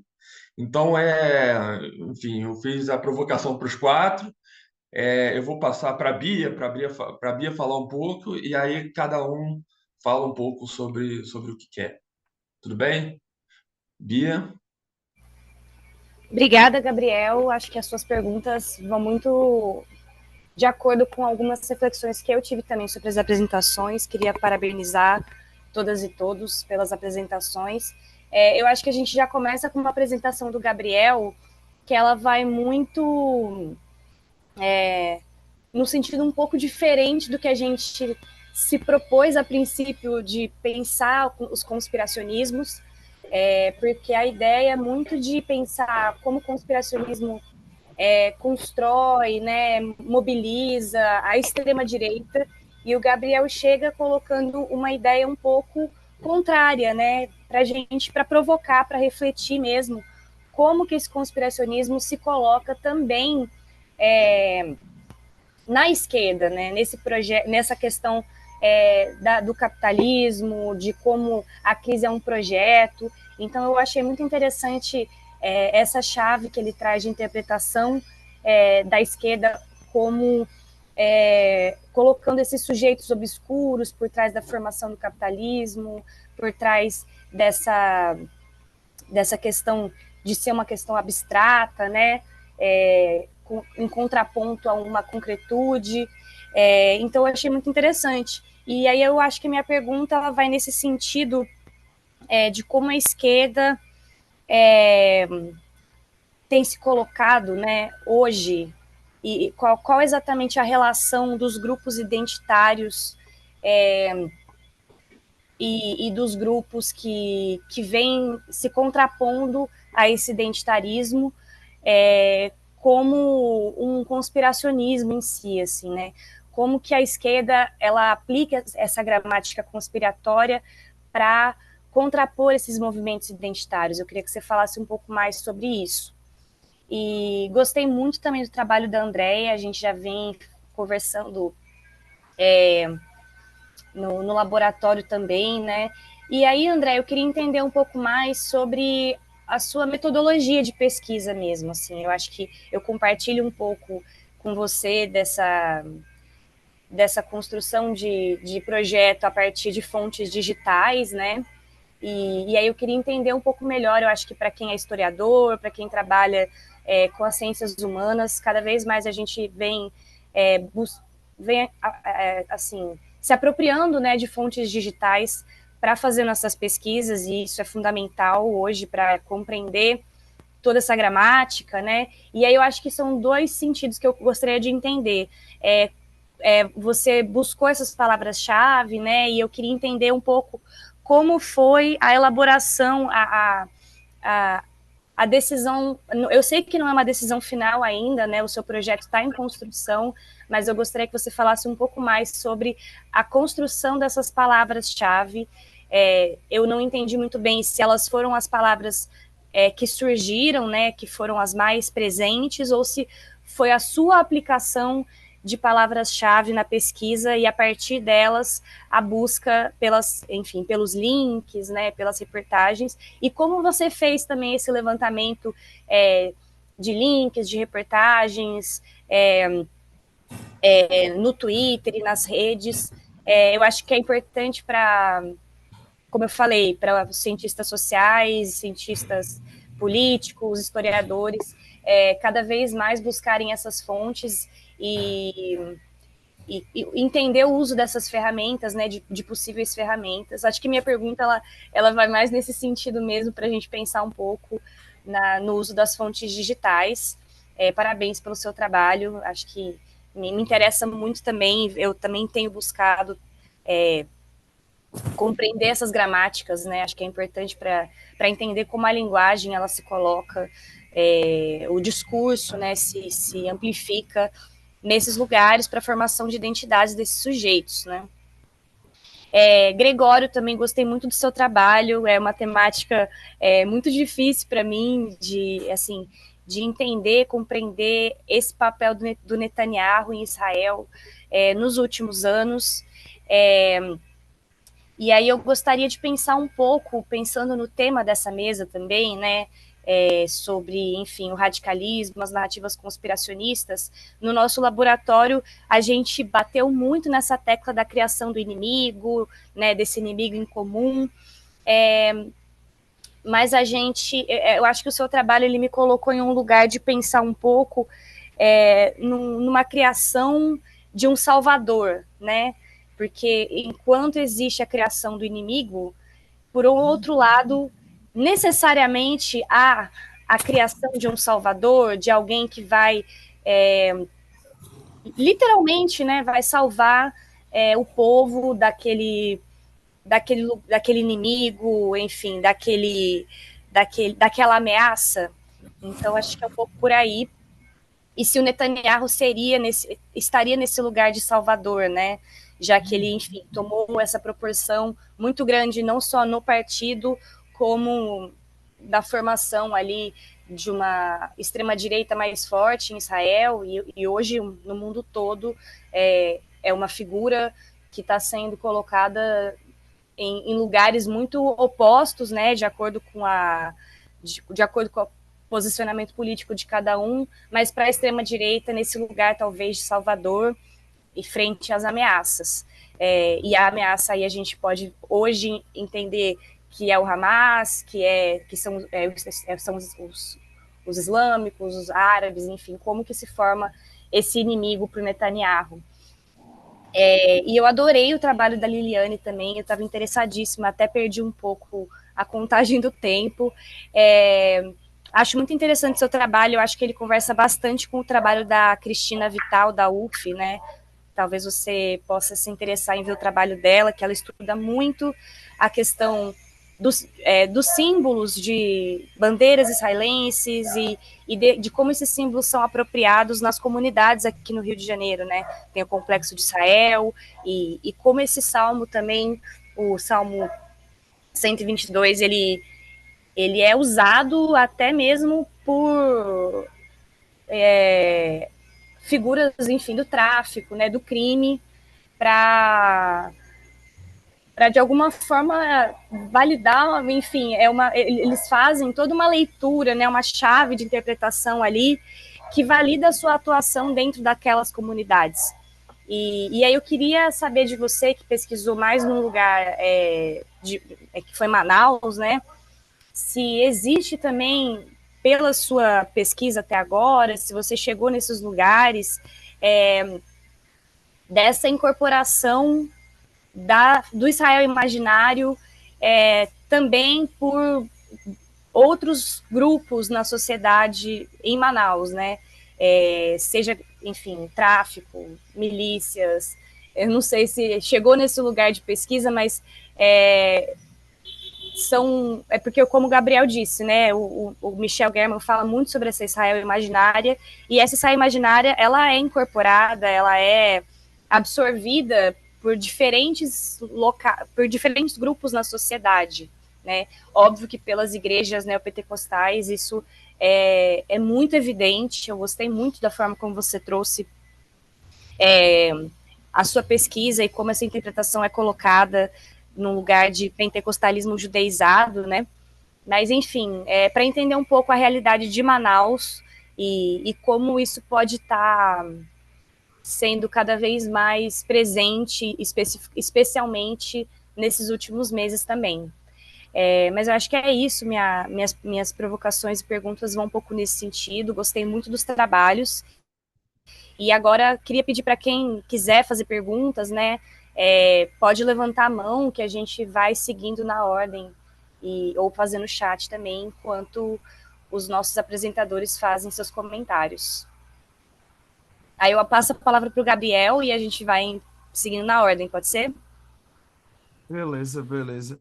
Então, basicamente, para mim foram duas perguntas, né? O Gabriel Mizrahi perguntou sobre essa questão do fascismo de esquerda, vou começar por aqui. Eu acho que é uma coisa mais complicada do que isso, sabe? Porque mais importante do que perguntar se existe um fascismo de esquerda, eu penso, né?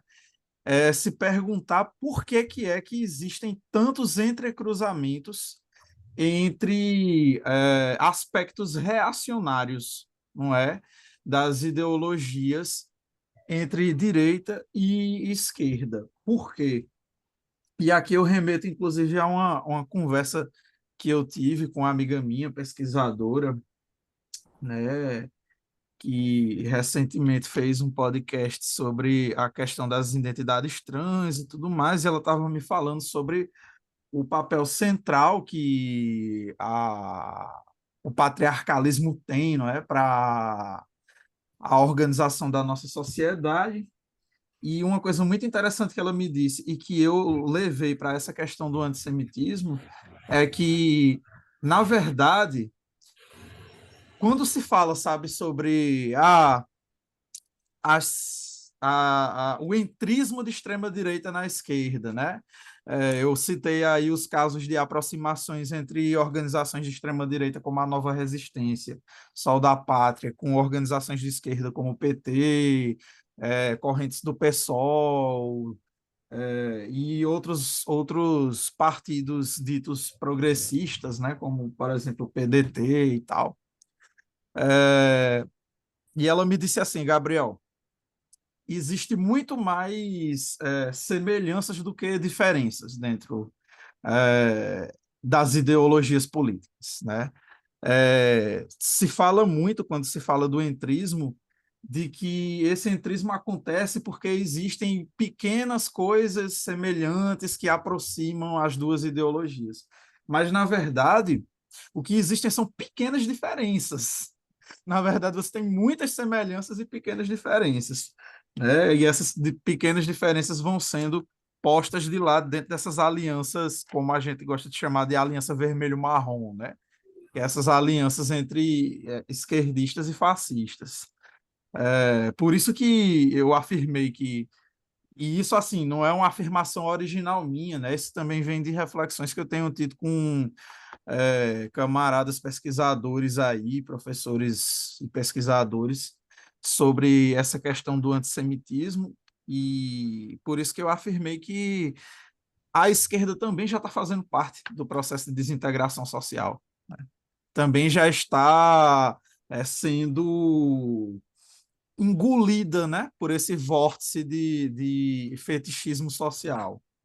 Então, assim, se existe um fascismo de esquerda, eu diria que mais do que um fascismo de esquerda, o que existe é uma visão conspiratória sobre a realidade social, né, que perpassa todo o espectro político. Então, assim, a rigor existe, né, um fascismo de esquerda. Eu citei ali os estraceristas, né, que eram nazistas de esquerda, vamos dizer assim. Olha só a bizarrice, por isso que eu falei, né? Deus nos livre que essas pessoas saibam que existiu isso aí, né? É capaz deles defenderem isso. Eu gosto até de dizer que o pessoal antissemita de esquerda só é contra os nazistas porque eles são de direita, porque se fosse de esquerda, eles estavam contemporizando, né? Mas eu penso que é assim, né? É uma questão mais complicada do que se existe um fascismo de esquerda. A questão é que existem elementos comuns que perpassam esquerda e direita dentro de uma gramática conspiratória, dentro do anticapitalismo reacionário romântico, dentro de uma visão conspiratória da realidade, uma visão paranoica da realidade que acaba transcendendo eixos políticos, né? E a Bia perguntou como é que a esquerda tem se colocado, né, em relação a esses grupos, a esses pensamentos reacionários dentro da esquerda, né, e como é que os grupos identitários têm lidado com essa questão. Bom, eu penso o seguinte: tem algumas contraposições pontuais dentro da esquerda a esse tipo de aproximação com pensamentos reacionários, né? Eu, particularmente, sou mais voltado para uma linha dentro do marxismo, ou pós-marxismo, né, como alguns chamariam, que é do pessoal da Crítica do Valor, e o pessoal da Crítica do Valor, inclusive, para quem conhece já aí o Postônio, o Roberto Curtis e tudo mais, já sabe que eles têm uma leitura muito original sobre essa questão do antissemitismo, né? A partir de uma perspectiva da crítica da economia política, da questão do fetichismo, que eu estou utilizando tanto aqui nas minhas elaborações, né? Então, desse campo, eu tenho certeza que se tem uma contraposição radical a esse tipo de pensamento conspiratório, mas, fora desse campo específico, você tem um esforço de alguns grupos de esquerda de combater, não é? Esse tipo de pensamento reacionário, principalmente por essa questão, como você falou aí, não é? Uh, desses grupos anti-identitários, que eu penso que é o maior foco de abertura para esse tipo de pensamento reacionário, que é essa visão conspiratória dentro da esquerda, não é?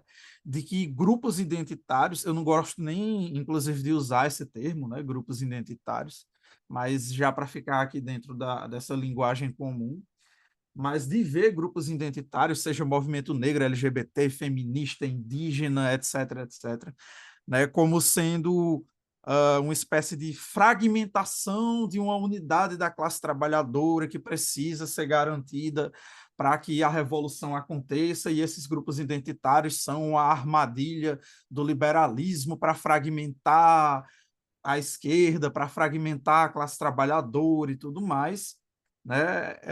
Que, na verdade, se trata de uma leitura reacionária dentro da esquerda, não é? Que não enxerga, por um lado, que todos esses ditos grupos identitários, na verdade, são parte dessa classe trabalhadora, e que também, e aí já é uma parte mais complexa, que eu quero até desenvolver em outro trabalho, né?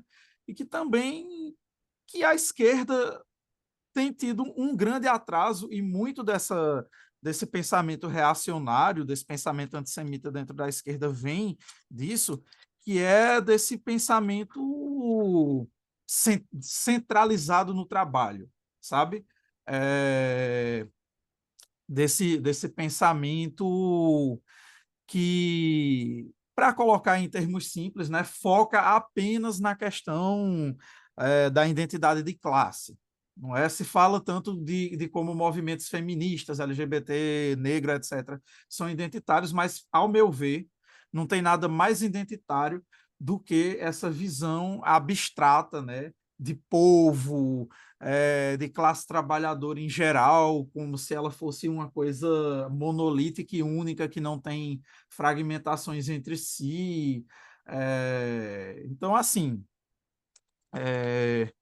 eu penso que existe de forma pontual, de forma marginal, infelizmente, não é? Mas existe dentro da esquerda um esforço, né, de combater esse identitarismo abstrato, voltado para essa centralidade do trabalho, para esse reacionarismo identitário de classe, né, que é o que está por trás desse pensamento conspiratório da esquerda, que é de colocar tudo na conta apenas, né, dessa visão de luta de classes e tudo mais, como se todas essas outras formas de combate às opressões, na verdade, fossem distrações produzidas pelo capitalismo, pela ideologia burguesa, para fragmentar a classe trabalhadora, que na verdade, são mais representações desse pensamento conspiratório.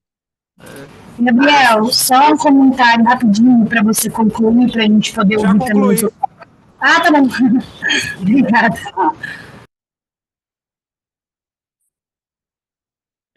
Então, vamos agora para o...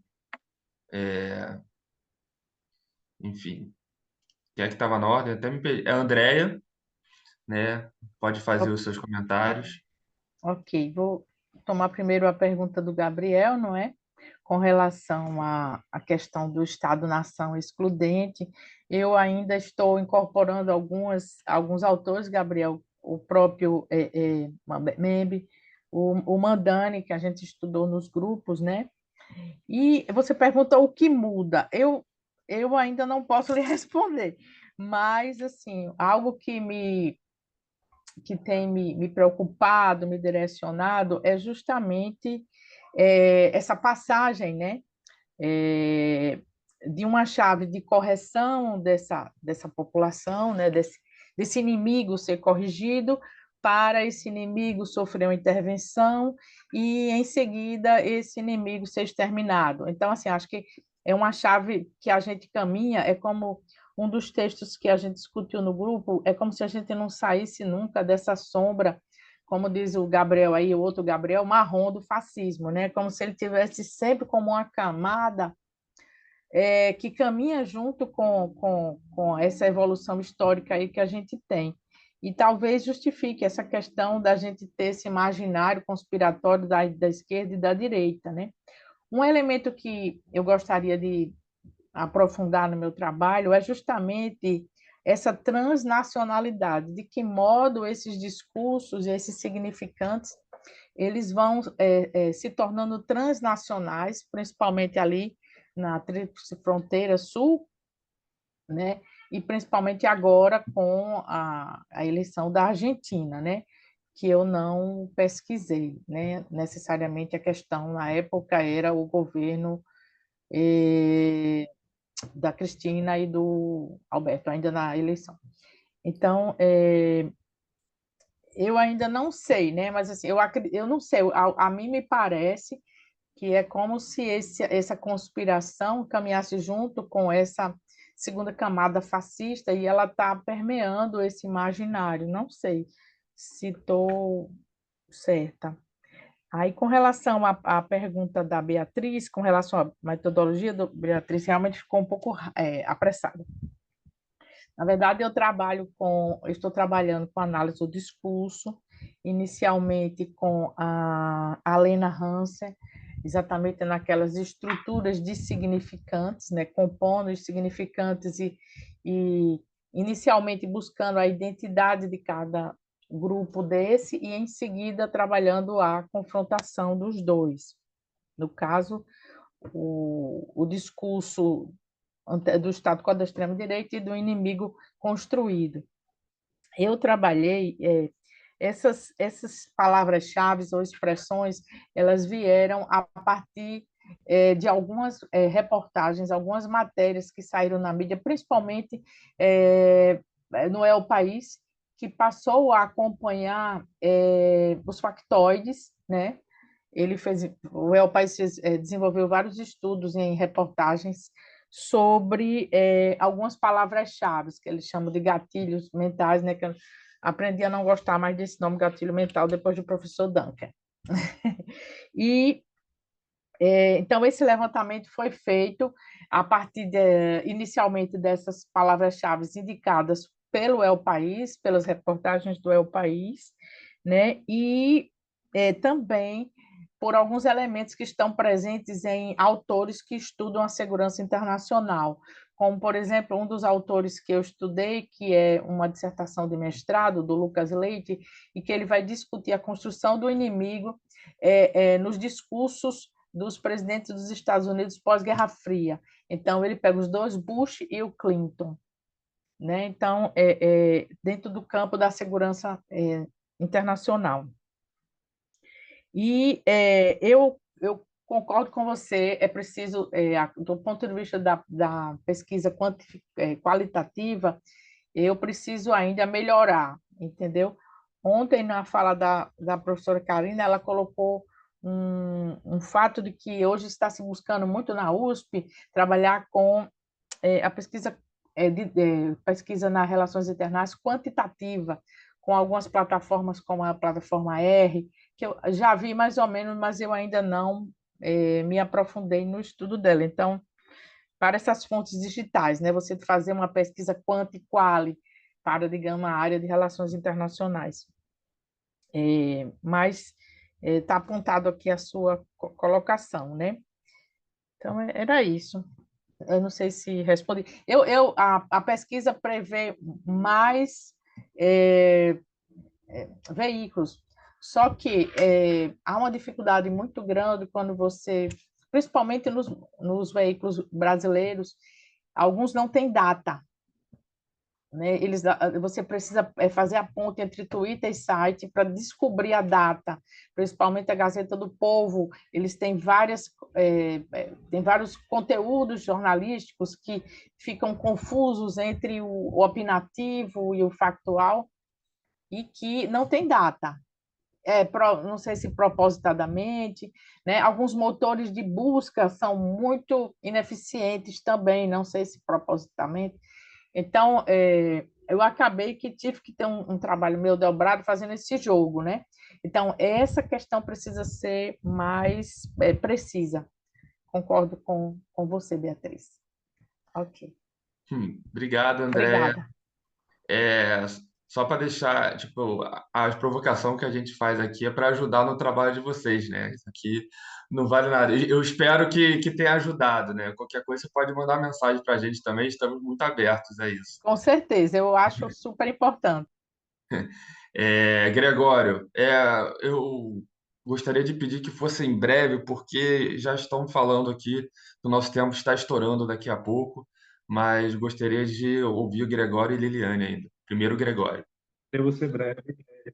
Para te responder primeiro, eu fiz esse resgate do ethos, eu até usei como referência um autor que se chama Smurra, o sobrenome dele. Ele faz muitas referências sobre as divisões étnicas em Israel, que eu usei ele muito como base para abordar esse ethos da sociedade israelense, porque eu acho que ele é muito relevante para você fazer as conexões tanto com a questão da religião, tanto com a questão do voto, como a sociedade ela se porta. Tanto que eu fiz essa construção, eu até não usei muito termo ethos, eu trabalhei cada grupo mesmo, enquanto grupo Mizrahi, enquanto grupo Ashkenazi, enquanto grupo dos russos e brevemente dos etíopes, principalmente pensando em como eles se manifestam na política israelense. Eu até usei um dos seus textos que está no livro dos conflitos e religiosidades, que você fala da percepção da população Mizrahi para com a terra, que eu achei interessante. Eu acho que o que envolve o ethos israelense é que ele é muito diverso. Então, dentro desse trabalho, a gente precisa abordar cada contexto para a gente mostrar como eles se manifestam na política israelense.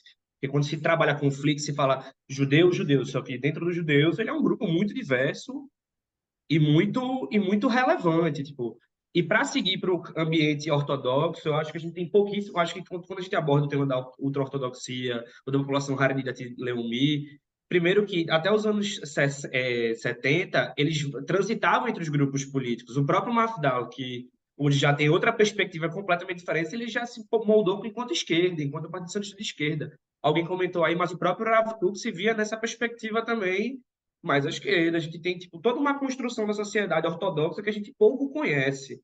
Então, acho que para a gente poder entrar dentro, acho que seria até um bom tema de mestrado, mas acho que tipo, para a gente poder abordar a questão mais religiosa da situação, a gente tem que entender como funciona a própria psique dos atores da ultra-ortodoxia enquanto sociedade, que é uma sociedade que a gente conhece muito pouco, até porque no Brasil existem comunidades ortodoxas, mas, assim, pelo menos eu acho que os que estão presentes não têm muita essa vivência, pelo menos eu não tenho muita essa vivência.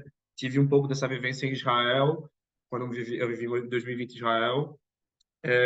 Só que eu acho que é um grupo muito diverso também, e tipo, tem que saber muito bem entrelaçar esses grupos, que como eles são muitos, a gente tem que saber como eles se manifestam. Porque não é todo Haredi necessariamente que vota no Shas ou no Yadut Torá. Eles votam em outros partidos, talvez até sionistas religiosos. Eu também faço uma questão de dividir entre se eles são sionistas ou não, porque como eles têm uma visão muito religiosa, a ideia deles está muito ligada à vinda do Mashiach, e que muitos chegaram lá por uma questão de estarem na condição de refugiado pós-Holocausto, outros porque vieram dos países árabes. Comenta um pouco do status quo e da relação Ashkenazi-Sefaradi, que é muito diferente essa interpretação dentro da sociedade israelense. E tu comentou da construção social. Eu coloquei aquele gráfico que eu mostrei na apresentação, ele visa também mostrar um pouco que até a sociedade israelense já tem grupos de relações interétnicas. Assim. Israel já avançou, por mais que seja uma sociedade multiétnica entre os próprios judeus, já teve avanços sociais muito relevantes. E eu acho que envolve muito esse meu trabalho. E a questão ortodoxa, eu comento essa questão religiosa, mas eu comento muito ela numa relação com o sionismo e com os partidos políticos e com os interesses, principalmente econômicos, que envolvem os subsídios e como essa sociedade ela não está bem integrada da população israelense por causa do exército e porque eles estão fora do sistema educacional, que é o próprio sistema educacional ortodoxo. Que eu faço essa correlação que eu acho muito relevante para mostrar como eles se manifestam na política.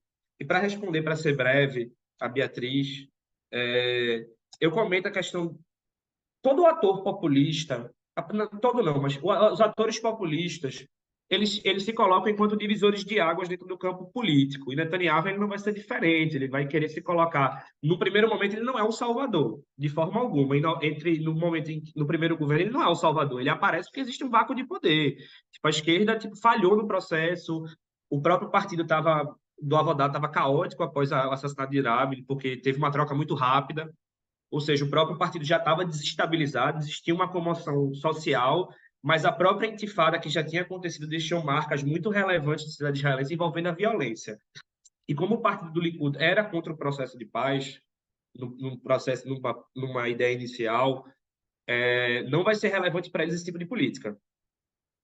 Então eles vão o quê? Construir um cenário para que isso fosse uma pauta deles enquanto partido, porque para eles não era relevante que até a própria população que vota neles, a população que naturalmente tem uma relação um pouco repulsiva à sociedade árabe, que é envolvendo a sociedade mizrahi, pela própria herança que se tem da sua saída dos países árabes, que é muito conturbada.